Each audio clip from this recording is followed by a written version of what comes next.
Telefoni televizorga aylangan ba'zi kelinlar, telefoni hayotiga aylangan kelinlar. Siz kimnidir fayzi farishtasiz, shuni bilasizmi? Siz kuni bo'yi hayot bilan kurashib kelayotgan eringizni malikasiz, shuni bilasizmi? Siz uyimning sokinligi-yu sarishtaligi deya ta'rif beradigan qaynonangizni qizisiz, shuni bilasizmi?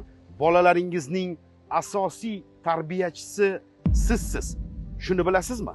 Bilsangiz nega Instagramda kommentda shallaqi, urushqoq, so'kong'ich va og'zi shaloq beodobsiz? Hozir sanab o'tganlarim eringiz, qaynona qaynotangiz, farzandlaringiz oldida. Shunaqa bo'ling unda. Qaynonangiz o'qiydigan kommentlarda ham shunaqa bo'ling. Instagramni ko'zini ko'r qilgan ba'zi kelinlar tez bir-biringizga jo'natib qo'ying.